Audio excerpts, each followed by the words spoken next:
으면 좋겠습니다. 오늘 본문 말씀은 그 사울이 왕이 되어서 드린 첫 번째 예배입니다. 근데 항상 제일 중요한 게 이 첫 번째가 제일 중요합니다. 왜냐하면 첫 번째 잘못하면 다음번에도 첫 번째 했던 것처럼 할 가능성이 있고 그 다음도 그렇게 나갈 수 있습니다. 여러분들이 오늘 예배 드리는 오늘 예배의 관습은 하루아침에 이루어진 게 아니고 반복적인 예배를 통해서 이루어진 겁니다. 의식을 하든 의식을 안 하든 늘 예배 드리면 그런 패턴으로 그런 생각을 가지고 예배를 드리죠. 이거는 나쁜 예가 아닌데 우리가 사도신경을 할 때 눈을 감고 하던 사람은 사도신경 합시다 하면 눈이 자동적으로 감겨지죠. 신앙 고백을 할 때 눈을 감아야 될 필요는 없는 거잖아, 그렇죠? 근데 그 말을 하는 제 자신이 그래요. 신앙 고백을 할 때 정말 저 지체를 보고 또 다른 지체를 보면서 나는 이렇게 하나님을 고백합니다. 사도들이 고백했던 것처럼 고백합니다. 이렇게 하면서 서로 확인해 줘야 되는데 습관이 그러다 보니까 사도신경으로 신앙 고백하면 눈 탁, 이게 습관이라는 거죠. 그렇게 해야 되는 게 아닌데도 했으니까 그러게 됩니다. 여러분, 이 물리학을 배우지 않아도 알고 있는 이 법칙이 하나 있는데 관성의 법칙이라는 게 관성의 법칙이라는 게 뭡니까? 사물은 그 사물이 있는 상태에 머물러 있기를 원한다는 겁니다. 그러니까 정지 상태에 있는 이 사물은 이 정지 상태에 머물러 있는 게 관성입니다. 그러나 이동하는 물체는 계속 움직이는 게 그게 관성입니다. 그러니까 여러분, 서 있는 차를 밀면 차가 가요, 안 가요? 안 가죠. 힘들죠. 굉장히 힘듭니다. 그런데 굴러가고 있는 차를 밀면 내가 슈퍼맨이 아니라도 잘 되죠. 그게 왜 그럽니까? 서 있는 거는 계속 서 있는 게 관성이고 가는 차는 계속 가는 게 관성입니다. 거기에 이제 가속도가 붙으면 더 그렇게 되는 거고, 브레이크를 잡더라도 관성의 법칙 때문에 브레이크를 밟는 순간 차가 멈추질 않죠. 왜냐하면 그 속도하고 무게가 있기 때문에 그 속도와 무게만큼 더 움직여서 멈춥니다. 이 관성 때문에 그렇습니다. 이거는 물리의 법칙인데 영적인 세계에도 도덕의 세계에도 관성의 법칙이 있습니다. 예배를 이렇게 계속해서 드려서 오면 그게 이렇게 드릴 가능성이 많아요.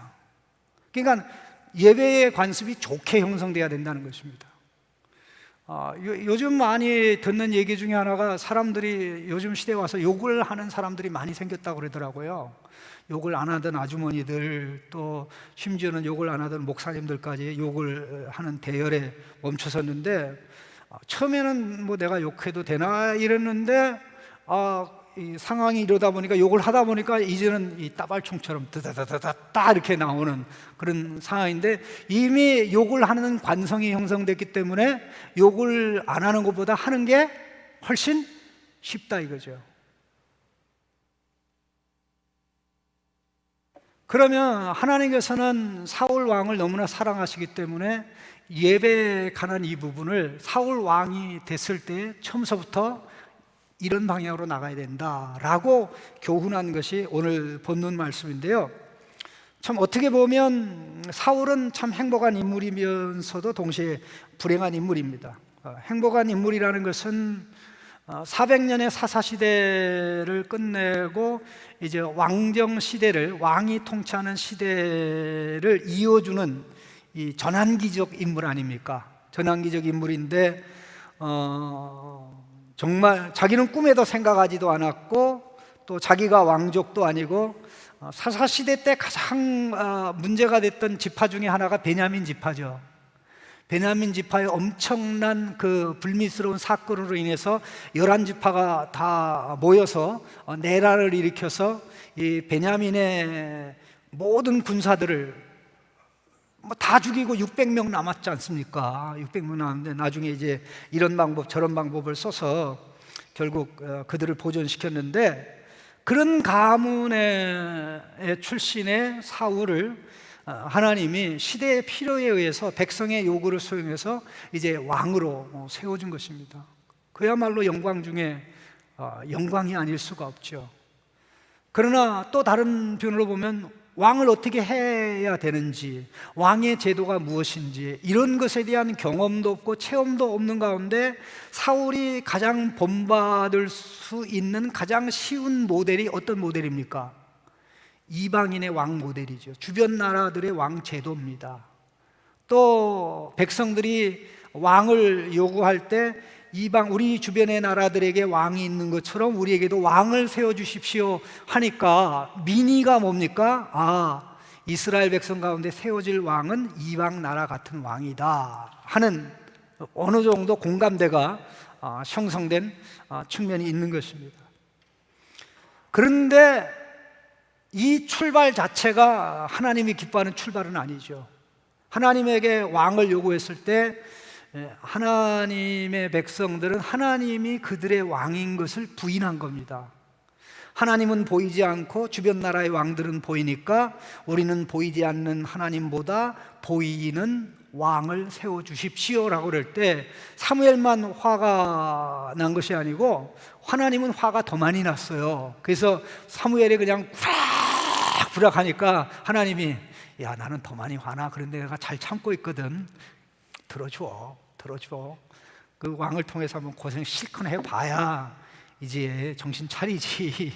그런 취지로 하나님이 말씀을 한 겁니다. 근데 우연히 이제 사울이 등장하게 되는데 하나님께서는 그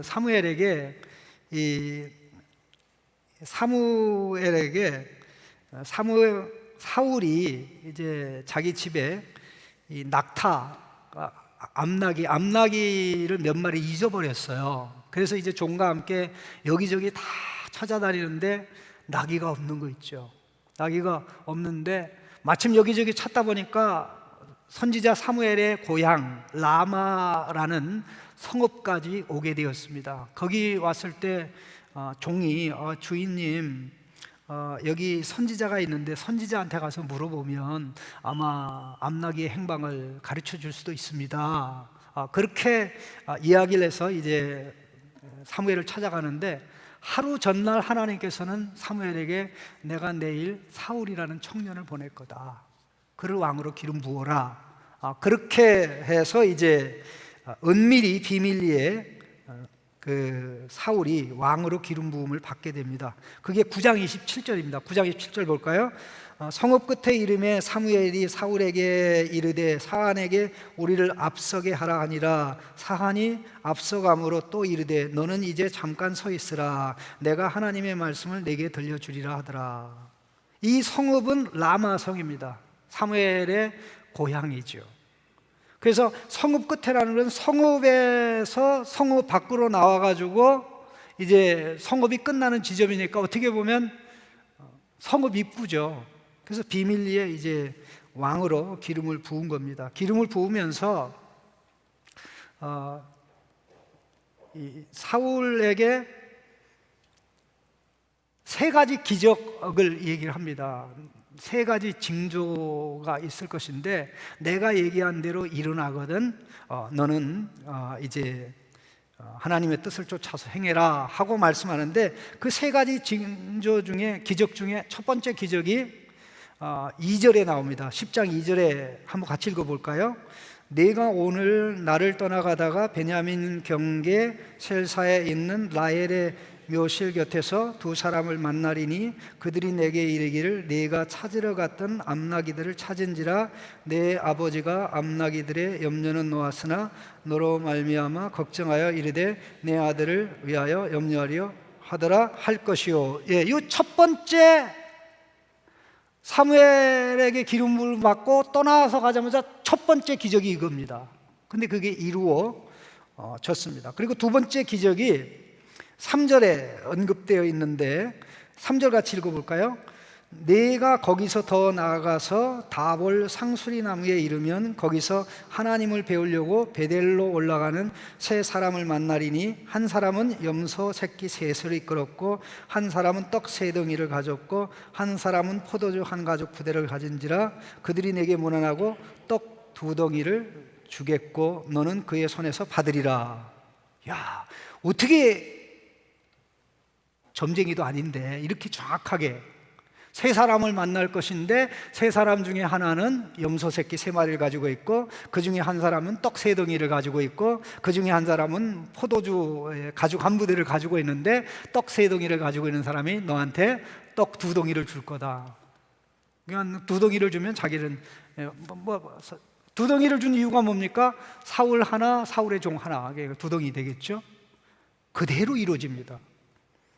그리고 이 세 번째 징조는 바로 5절에 나옵니다. 한번 같이 읽어보겠습니다. 그 후에 내가 하나님의 산에 이르리니 그곳에는 블레셋 사람들의 영문이 있느니라. 내가 그리로 가서 그 성읍으로 들어갈 때에 선지자의 무리가 산당에서부터 비파와 소고와 저와 수금을 앞세우고 예언하여 나오는 것을 만날 것이요 내게는 6절에 여호와의 영이 크게 임하리니 너는 그들과 함께 예언을 하고 변하여 새 사람이 되리라. 왜 은밀하게 왕으로 기름 부음 받은 사울에게 사무엘은 세 가지 놀라운 일이 있을 것을 예언을 했습니까? 그것은 사울에게 이제 하나님께서 사무엘을 통해서 말씀하는 대로 역사하신다는 겁니다. 사무엘을 통해서 하나님이 주시는 하나님의 말씀대로 왕이 행하면 왕이 통치를 바르게 하겠다는 것을 체험한 것이죠. 그 가운데 맨 마지막 부분이 그에게 성령이 임해서 선지자들처럼 예언하게 된다 이 말이죠. 그 선지자가 가장 잘하는 게 뭡니까? 하나님의 말씀을 정확하게 이해하는 것이죠. 그러니까 하나님 말씀을 이해하고 이해한 말씀대로 나가는 것이죠. 근데 그게 다 이루어졌어요. 그게 다 이루어졌어요. 그게 이루어지면 자네가 할 일이 두 개가 있다. 사무엘이 나이가 많았으니까 사울은 나이가 젊으니까요. 두 가지인데 그 중에 하나가 뭐냐면요 7절 말씀 같이 읽어보겠습니다. 이 징조가 내게 임하거든 너는 기회를 따라 행하라. 하나님이 너와 함께 하시느니라. 그리고 또 하나 있는데 8절에 너는 나보다 앞서 길갈로 내려가라. 내가 네게로 내려가서 번제와 화목제를 드리리니 내가 네게 가서 네가 행할 것을 가르칠 때까지 7일 동안 기다리라. 두 가지 사명을 줬어요. 이 기적이 일어나거든, 이 기적을 내가 체험하거든, 네가 할 일은 두 가지다. 하나님이 네게 기회를 주시는 대로 행해라.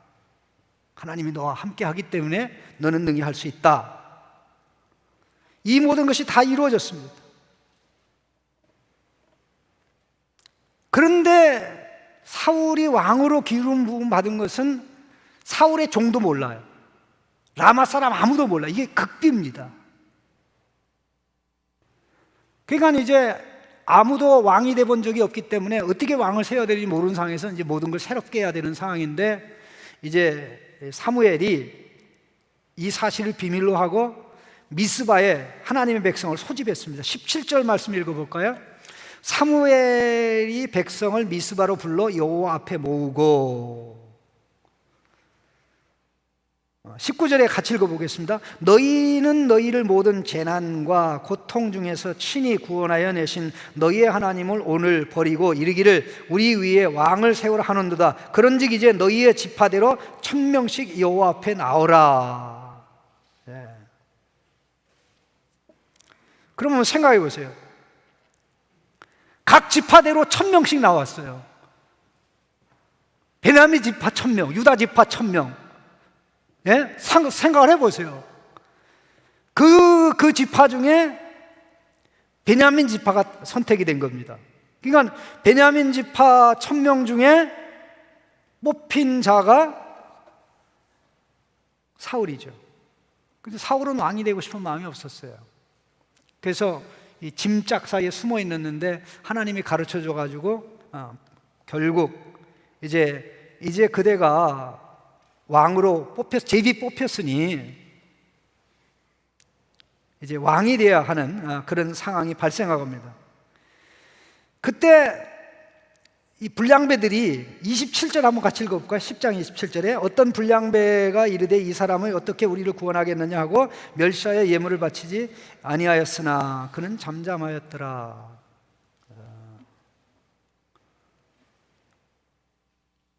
여기 불량배는 벨리알의 사람들이에요. 벨리알 깡패들. 그때도 사울이 이제 잠잠했습니다. 이제 비밀리에 왕으로 기름 부었고 이제 12지파 중에 유일하게 베냐민 지파가 선택됐고 베냐민 지파에서 이제 기스의 아들 사울이 이제 왕으로 뽑혔는데 이제 왕의 자격이 있는지를 거쳐야 돼요.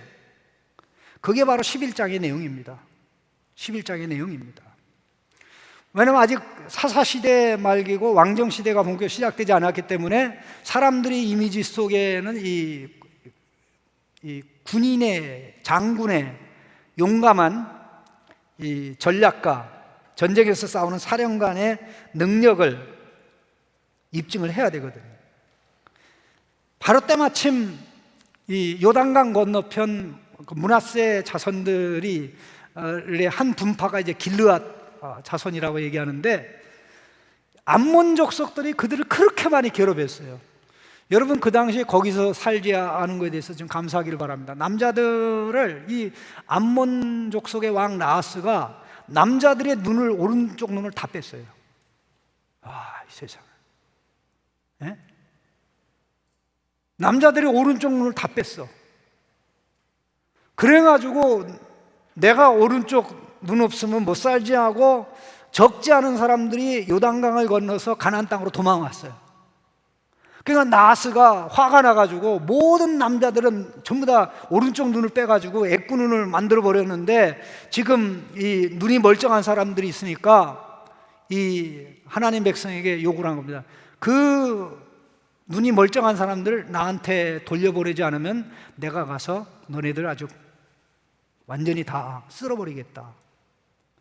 이 소식을 사울이 듣고 반응한 겁니다.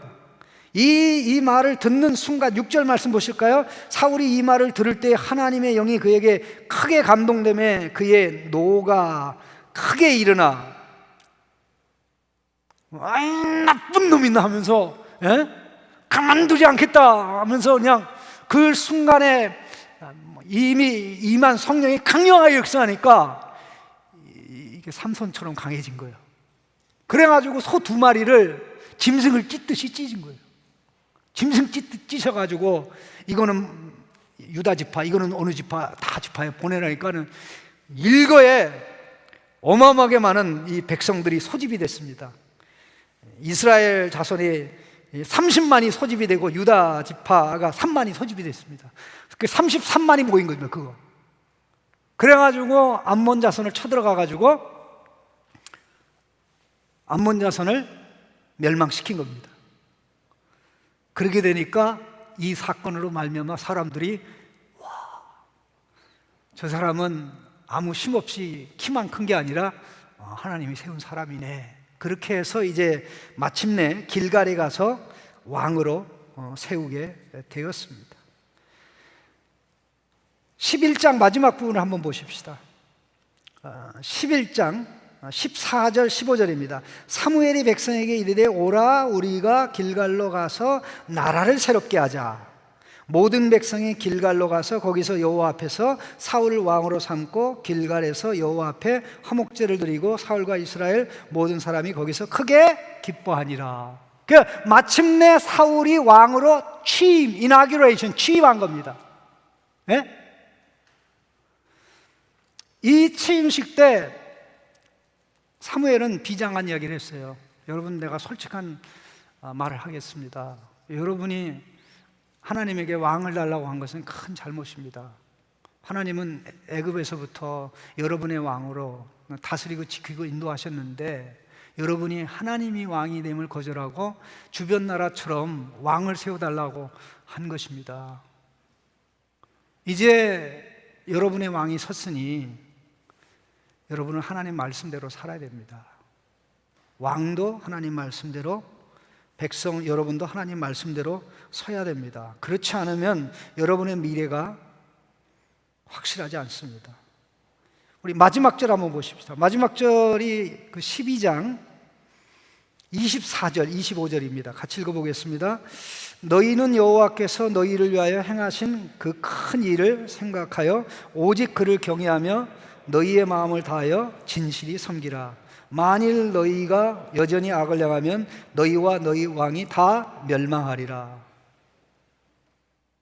이제 왕이 섰으니까 그 왕이 이방 왕처럼 하면 되는 게 아니라 왕과 백성이 해야 될 것은 하나님의 말씀을 듣는 것입니다. 왕에게 요구되는 가장 중요한 우선적인 사명은 하나님의 말씀을 듣고 순종하는 것입니다. 열방의 왕은 왕의 명령이 법이지만 이스라엘 왕은 하나님의 말씀이 법입니다. 그 하나님의 법을 가장 잘 왕이 순종해야 된다고 말씀을 한 겁니다. 자, 이렇게 해서 마침내 2년이라는 세월이 흘러갑니다. 13장 1절 보실까요? 사울이 왕이 될 때에 40세라 그가 이스라엘을 다스린 지 2년에.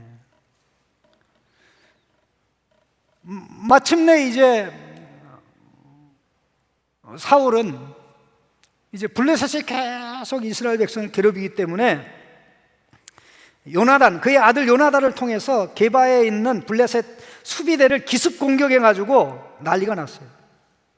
그러니까 블레셋이 보복 공격으로 나왔습니다. 상하기 5절, 13장 5절을 한번 같이 읽어볼까요? 블레셋 사람들이 이스라엘과 싸우려고 모였는데 병거가 3만이요 마병이 6,000명이요 백성은 해변에 모래같이 많더라. 그들이 올라와 베다웬 동쪽 믹마스에 진침해. 블레셋 군대 규모가 어느 정도입니까? 병거가 3만, 마병이 6천. 병거는 말 2마리가 끕니다. 그런데 마병은 또 따로 있는 거죠. 그러니까 병거부대, 마병대, 그 다음에 보병, 해변의 모래 같은 어마어마한 규모죠. 이스라엘 백성은 무기가 없었어요. 여러분, 블레셋에 대해서 잘 알아야 되는 게, 블레셋 사람들은 원래 해양 민족인데 무역업을 통해서 철기 문명을 가장 먼저 받아들여서 발달시켜서 그 세계를 다 휩쓸다시피 한 자들이에요. 청동시대에서 철기 문명으로 넘어갈 때 철기 문명을 제일 먼저 받아들인, 그야말로 4차 산업시대에 그야말로 어느 나라도 감당하지 못하는 걸 이미 앞서가고 있던 나라가 블레셋이에요. 이스라엘에는 제대로 된 무기가 없습니다. 여기 병거가 3만 대인데, 병거가 3만 대인데 이스라엘은 한 100대 정도 있었을까요? 병거? 몇 대 있었을까? 이스라엘은 병거 빵대, 한 대도 없었어요. 여러분, 6.25 때 북한군이 탱크를 가지고 내려올 때, 소련 탱크를 가지고 내릴 때 한국의 탱크가 몇 대 있는지 아는 사람이 있습니까? 한 대도 없었어요. 한 대도 없었어요.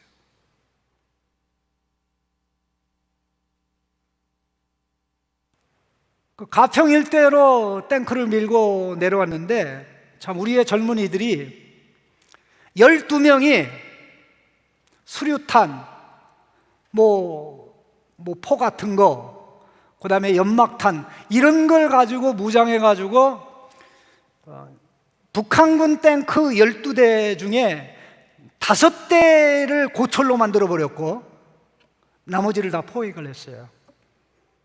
그 젊은이들이 한 겁니다. 여러분 안 믿는 것, 이게 전설 아니에요. 사실이요. 팩트요. 예? 이게 전설 아니에요. 팩트예요.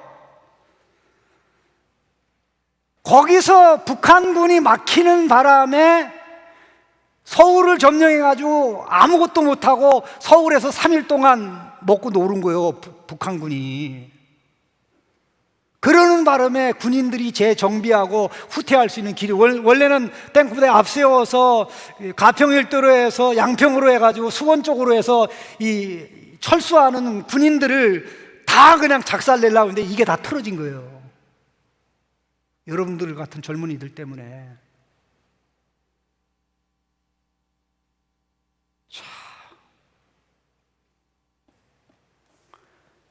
그러니 탱크가 하나도 없는 상황에 어떡합니까? 백성들은 오합지졸이 됐습니다. 어마어마하게 많은 백성들이 모였는데 이게 뭐 그냥 여기저기 도망갑니다. 은신처가 있으면 도망가고 굴에도 가고 그 다음에 뭐 여기저기. 6절 말씀 같이 읽어볼까요?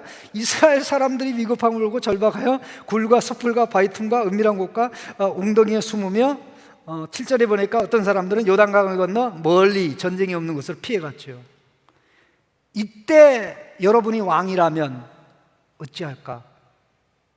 이때 여러분이 사울이라면 어찌하겠습니까? 바로 이 무렵에 사무엘은 사울에게 2년 전에 길갈에 가서 나를 기다리라.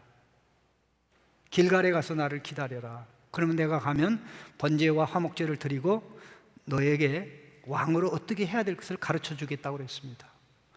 그런데 상황이 너무나 안 좋은 거예요. 우리 8절 말씀 같이 읽어보겠습니다. 사울은 사무엘이 정한 기간대로 이레 동안을 기다렸으나 사무엘이 길갈로 오지 아니하며 백성이 사울에게서 흩어지는지라. 근데 꼭 참지 못해가지고 화를 버럭 내는데 버럭 내자마자 문제가 해결된 거 있죠.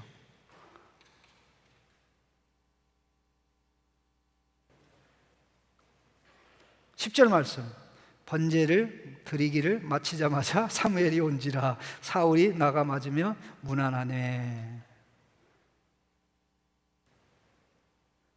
자, 사울에게 있는 상황은 좋은 상황은 아니죠. 굉장히 긴박한 상황이고 아마 저라도 정말 두려움과 공포에 빠져서 가는, 탱크 한 대도 없고 무기도 제대로 된 게 없고 백성들은 오합지졸이라 뭐 결사각오하고 덤비는 것도 아니고 다 도망가는 그런 상황에 자기만 홀로 남았는데 어찌할 건가. 근데 하나님이 지난 2년 동안 사울에게 주신 경험이 뭡니까? 하나님이 함께 하시는 경험 주셨잖아요. 말씀대로 되는 경험을 하게 하셨잖아요. 그런데 그 위기 순간에 하나님의 말씀이 살아 움직인 게 아니라 살아있는 게 아니라 불안과 초조가 그를 사로잡았죠. 블레셋 군대에 의해서 내가 망할 수도 있다. 근데 왜 사무엘 선지자는 시간이 돼도 안 오는 거야? 에라 모르겠다. 뭐합니까? 희생제물을 드리죠. 희생제물을 드리죠. 그래서 9절에 나오는 겁니다. 번제와 화목제물을 이리로 가져오라. 번제를 드린 것입니다. 사무엘이 도착했습니다. 왕이여 무슨 일을 행하셨습니까? 라고 얘기하니까 상황을 쭉 얘기해줘. 그 중에 우리가 주목해야 할 게 12절입니다 11절은 객관적인 상황을 얘기하는 것이고 12절은 주관적인 인식을 얘기하는 겁니다. 12절 한번 보십시다. 이에 내가 이르기를 블레셋 사람들이 나를 치러 길갈로 내려오겠거늘 내가 하나님께 은혜를 간구하지 못하였다 하고 부득이하여 번제를 드렸나이다.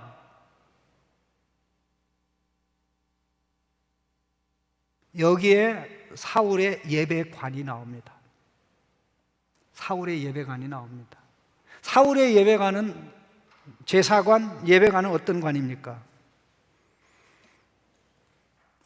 이런 위급한 상황에서는 빨리 예배를 드려야, 제사를 드려야 하나님이 은혜를 주신다. 빨리 이런 상황에서는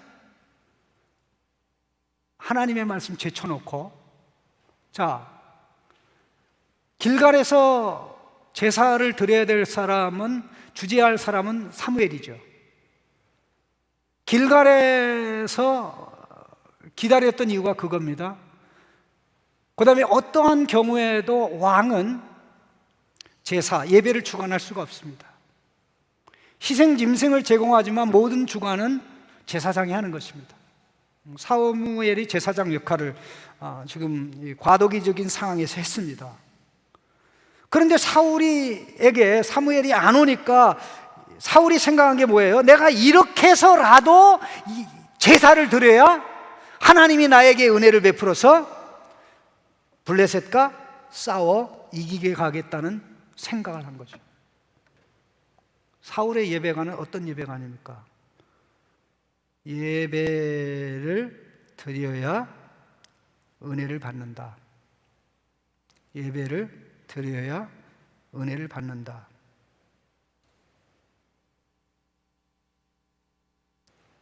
참 이게 보통 중요한 문제가 아닙니다. 여러분 오늘 이 듣는 이 내용을 이미 알고 있는 내용인데 가만히 생각해 보세요. 예배의 목적이 뭡니까? 예배의 목적이 은혜 받는 게 예배의 목적인가요? 예배의 목적은 은혜 받는 게 예배의 목적인가요? 사울이 예배의 목적은 하나님의 은혜를 받는 것을 예배의 목적으로 보았습니다. 어떤 지체한테 물어, 왜 예배 안 나오세요? 은혜가 안 돼서요. 그래서 은혜가 되는 교회로 가서 예배 드려요. 그러면 그 지체들의 의식 속에 예배가는 뭡니까? 예배는 은혜 받는 수단이다. 예배의 목적은 은혜 받는 것이다. 그래서 은혜가 되는 곳으로 가죠. 예배의 목적이 은혜 받는 것이면, 내가 은혜 받는 것이면 예배에 있어서 중요한 것은 하나님이 아니라 내가 되는 거죠. 맞습니까? 하나님이 아니라 내가 되는 거죠. 예배는 뭡니까? 하나님을 경배하는 것입니다. 예배의 one and only purpose, 유일한 목적은 하나님을 경배하는 거예요. Praise the Lord, lift up your name. 우리 주님을 찬양합니다. 주님의 이름을 높이 듭니다. 주님의 선하심과 인자하심을 찬양합니다. 주님이 이러이러한 분이기 때문에 내가 감사합니다. 내가 기뻐합니다. 찬양 돌리기에 찬양받기 합당하십니다. 그래서 제가 찬양을 드립니다. 오로지 예배의 목적은 one and only 우리 하나님밖에 없어요. 은혜 받는 게 예배의 목적이 아니에요. 은혜 받는 게 예배의 목적이 아닙니다.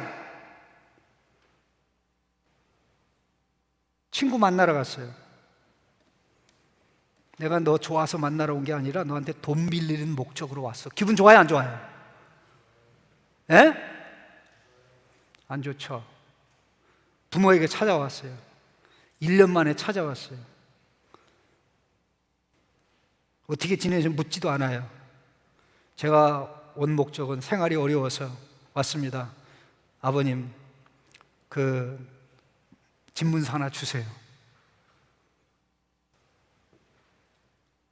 부모님이 아무리 착해도 기분 좋겠다, 그쵸?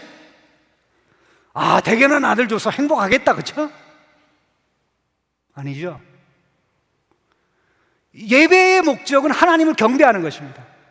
자, 우리 머리에 집어넣읍시다. 예배의 목적은 하나님을 경배하는 거다. 하나님을 찬양하는 거다. 하나님을 높이는 거다.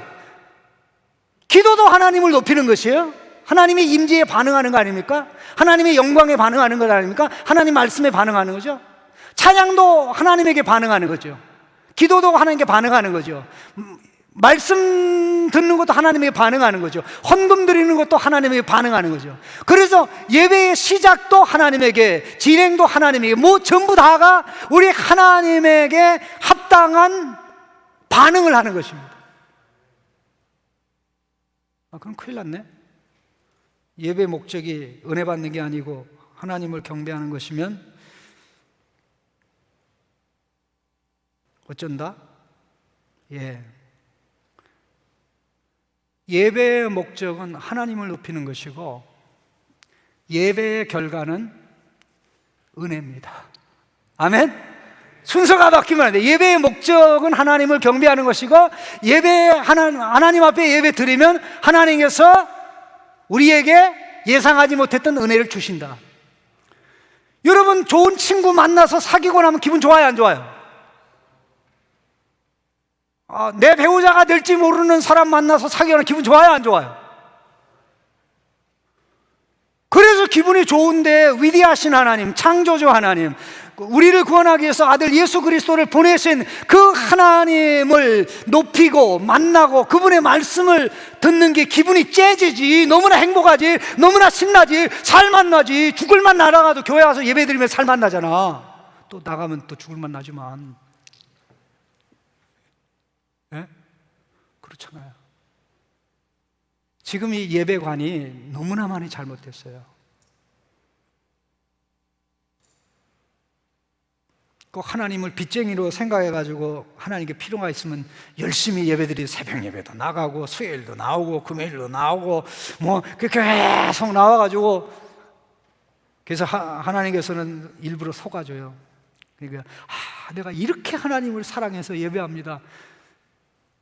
그래서 하나님이 속는 셈 치고 그 강구를 들어주세요. 그러면 바바이 안 와요. 다 떨어질 때까지. 뭐가 잘못? 예배관이 잘못돼. 예배의 목적은 하나님을 경배하는 것이다. 예배의 목적은 하나님 경배하는 것이다. 내가 은혜를 받든 은혜를 받지 않든 그건 중요하지 않아요. 하나님 은혜 안 주실 리가 없어요. 하나님의 보좌는 은혜의 보좌예요. 우리 하나님은 은혜롭고 자비롭고 노하기를 더디하고 인자와 긍휼이 많으시고, 그에게 진실이 구하는 자에게 하나님의 아들로 사는데 필요한 것 다 주셔요. 그러나 그게 목적은 아니라는 거죠. 적어도 우리만이라도, 젊은이들만이라도 예배의 관이, 예배의 목적은 은혜 받는 게 목적이 아니다. 은혜 받는 게 목적이 아니다. 하나님을 경배하고 높이고, 우리 하나님을 찬양합니다, 경배합니다. 모든 걸 다 잊어버리고 모든 것을 우리 하나님의 영광에 초점을 맞추는 게, 하나님의 존귀에 초점을 맞추는 거죠. 여기 한번 생각해 보세요. 이런 예를 들었으면 좋겠는데요.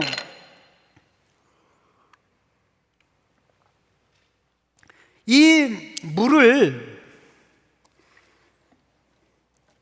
이 500도에다가 끓이는데, 이 물에 뭐가 들어갔는지 500도가 돼도 이게 안 끓어. 예? 불을 지폈는데 이게 500도가 되는데 이게 안 끓어. 그런데 100도 불에다 갖다 대면 끓까요, 안 끓까요? 왜 이렇게 어렵게 생각해? 죽었다 깨어나도 안 끓지. 500도에 안 끓는데 100도에 끓 리가 있어요? 여러분, 제가 왜 이 말씀을 드리는지 잘 생각해 보세요. 하나님의 임재가 내가 개인적으로 혼자 있을 때가 큽니까? 하나님의 백성이 공동체로 예배 시간에 모여 있을 때 임재의 농도, 임재의 강도, 하나님의 영광의 그 강도가 언제 더 크냐 말이에요. 온도가 예배 시간이죠. 그렇죠? 맞습니까? 맞죠? 근데 그때 그 시간마저도 하나님에게 집중하지 못하고 다른 생각하고 있고 다른 거 얻으려고 하면 어떻게 됩니까? 삶의 현장에 나가서 하나님의 임재가 느껴지지도 아니하고 보이지도 아니하고, 하나님은 나를 버린 것 같은 상황에서 하나님에게 영광 돌리는 하나님 아들답게 딸답게 살아갈 수 있나요? 없죠. 그것이 작은 문제가 아니라는 것입니다. 분별력을 가지고 우리가 생각해 볼 필요가 있습니다. 예배를 드릴 때 하나님 은혜 주시지만 은혜 받는 것은 우리의 목적이 아닙니다. 예배의 목적이 아닙니다. 예배의 목적은 오로지 하나님의 영광에 반응하는 겁니다. 선하신 나의 하나님, 선하신 나의 하나님, 선하신 나의 하나님, 이거를 부르는 동안 하나님께서 베풀어준 이 선하심이 내 기억 속에 해상이 되면서 내 마음에 전인격적인 반응이 일어나요. 그래, 맞아, 우리 하나님 선하시지. 신실하신 하나님, 아 그래 나는 불충한데 주님은 이러신데 나는 이렇지 못하니 어찌하면 좋습니까? 하나님에게 맞춰와요. 하나님 앞에 딱 서게 되니까 나의 모습이 너무나 부끄러운 거예요. 하나님 앞에 이거 내놔라 저거 내놔라 할 수 있는 상황이 아니에요.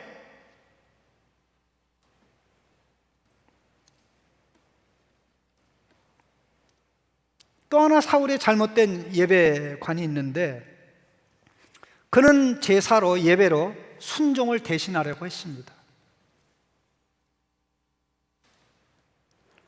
사울에게 준 사무엘의 명령이 뭡니까? 길갈에서 기다려라. 내가 자네와 왕과 함께 번제와 화목제를 드리고 왕에게 어떻게 해야 되는지 가르쳐 드릴 것입니다. 무슨 일이 있어도 기다리셔야 됩니다. 그러면 이 말씀 듣는 게 뭐예요? 순종이죠. 그런데 사울은 어떻게 생각했습니까? 지금 긴박한 상황에서 백성들은 흩어지고 블레셋 군대는 막강하고 사무엘은 정한 때 안 오니까 이거 다 무시하고 상황이 이러니까 하나님이 사정 봐주겠지, 상황이 이러니까 하나님 내가 불순종해서 하나님이 봐주겠지 하고 제사장만이 하는 제사를 자기가 주관했다 이 말입니다.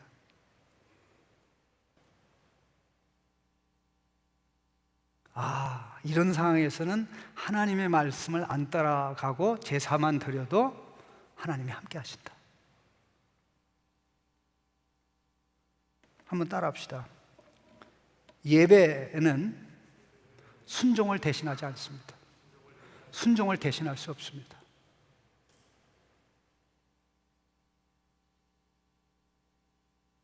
하나님의 임재와 영광에 대한 아멘의 반응이 예배예요. 의식적인 순종의 고백이 예배예요. 그럼 의식적인 순종의 고백이 예배라면 행위로서의 순종의 표현은 삶의 예배죠. 그러니까 예배는 어떤 경우에도 불순종하고 불순종하는 토대 위에는 예배가 설 수가 없어요. 집을 짓는데 토대 위에 못 세웁니다. 예배는 불순종의 토대 위에 세워지지 않습니다. 하나님의 말씀을 개무시하고 예배 드릴 수 없다 그런 얘기예요. 1000번, 10,000번 드려도 하나님 예배 안 받으셔요. 예배 안 받으셔요.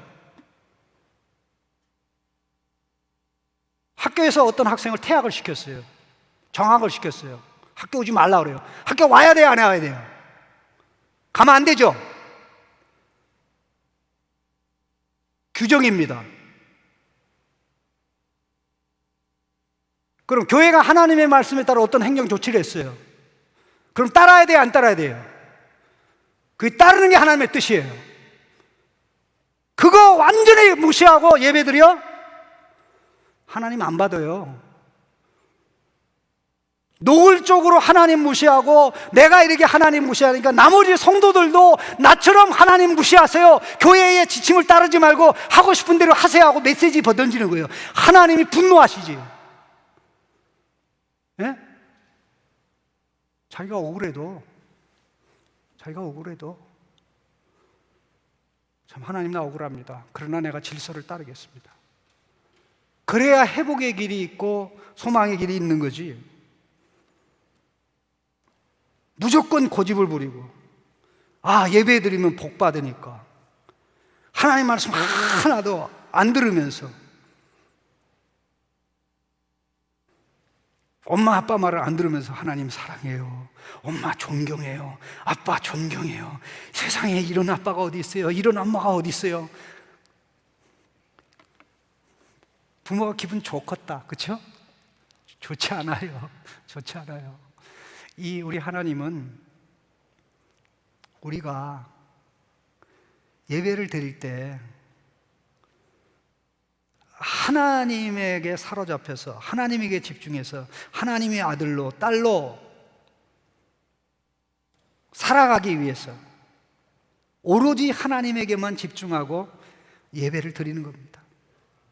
이때 하나님께서 엄청나게 사울에게 경고하셨잖아요. 13절 14절 보실까요? 사무엘이 사울에게 이르되 왕이 망령 때에 행하였도다. 왕이 왕의 하나님 여호와께서 왕에게 내리신 명령을 지키지 아니하였도다. 그리하였더라면 여호와께서 이스라엘 위에 왕의 나라를 영원히 세우셨을 것이거늘. 지금 14절 다 같이 읽겠습니다. 지금은 왕의 나라가 길지 못할 것이라. 여호와께서 왕에게 명령하신 바를 왕이 지키지 아니하였으므로 여호와께서 그의 마음에 맞는 사람을 구하여 여호와께서 그를 그의 백성의 지도자로 삼으셨느니라.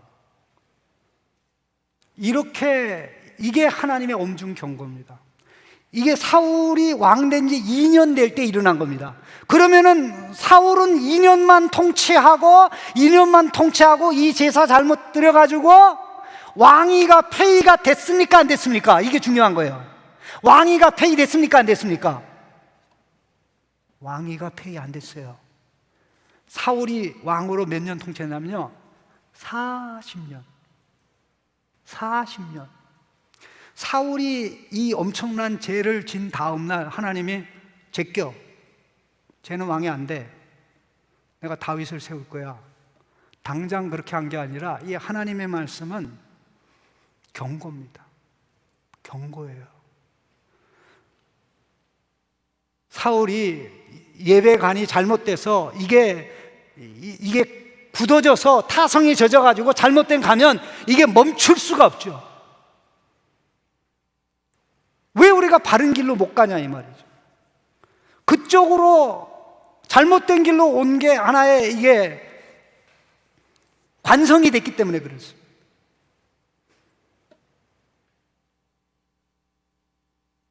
오늘 우리가 예배 잘못 드린다고, 예배관이 잘못됐다고 내일 직장에서 잘리고 자전거 타다가 떨어져가지고 여기 까지고 그러지 않아요. 예? 여러분 그렇게 생각하지만 하나님 그런 분은 절대 아닙니다.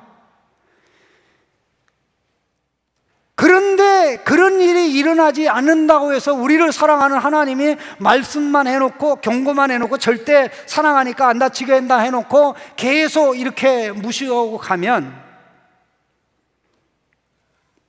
하나님의 경고의 말씀이 그대로 실현됩니다. 이 말씀을 한 시점으로부터 25년이 지난 다음에 하나님이 사울 왕에게 기회를 또 한번 주셔요. 이제는 왕이여 말씀을 들으세요. 왕이여 이제는 말씀을 들으세요.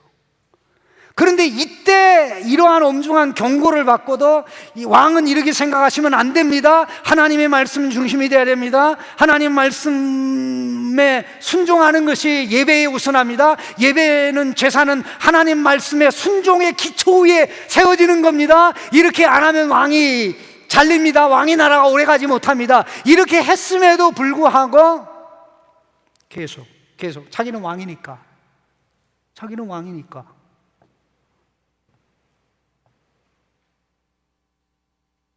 그러게 해서 평생 예수 믿었는데 하나님의 자녀로 살지 못해요. 어디 가도 인정을 못 받아요. 하나님을 예배하고 하나님을 만나고 하나님을 경배하는데 세상에서 최고는 아니더라도 최선을 다하는 사람, 세상은 최선을 다하는 사람을 인정합니다. 최고는 아니더라도 최선을 다하는 사람을 인정합니다. 왜? 최선을 다하는 사람은 최고를 향해 가게 돼 있거든요. 믿습니까? 최고를 향해 가게 돼 있다면, 최선을 다하면 그 오늘 가다 보면 그렇게 인정받게 돼 있어요. 그런데 예배드리면서마저도 하나님 말씀 무시하고 살아가는데 사회의 질서와 그 룰을 따라서 살겠습니까? 아니죠. 그래서 예배를 바로 세우는 것은 처음이 중요한 겁니다. 사울은 이때 하나님의 말씀을 완전 무시해가지고 죽을 때까지 40년 후에 죽을 때까지 잘못된 예배관이 바뀌었을까요? 안 바뀌었을까요? 예, 안 바뀌었어요. 안 바뀌었어요. 여러분 어른들은요, 잘못된 예배관 바꾸기가 여러분들보다 배나 힘들어요. 그래서 지금 우리 젊을 때 하나님 말씀 듣고 뜯어 고쳐야 돼요. 예? 여러분 오늘도 화면에 뜨고 뭐 예배 중에 지금 뭐 여러분이 예배 중에 뭐 휴대폰 보고 문자 그렇게 한다고, 아니면 또 얼굴에 뭐 묻었나 뭐 그렇게 확인한다고 내일 망하지 않아요. 하나님 그런 하나님 아니에요. 그러나 그런 예배가 쌓이면 어떻게 되냐? 하나님 임재 앞에서도 하나님의 임재의 농도와 온도가 높고 센 그 임재 앞에서도 그렇게 행동하는데, 삶의 연장에 하나님을 부인하는 사람들이 둘러싸고 있는데 어떻게 하나님의 아들로 딸로 멋있게 살아갈 수 있냐 이 말이에요. 여기서 안 되는데 500도에도 안 끊는데 100도에서 어떻게 끄냐 이 말이에요. 그래서 예배가 작은 게 아니다. 우리 기도하십시다. 하나님,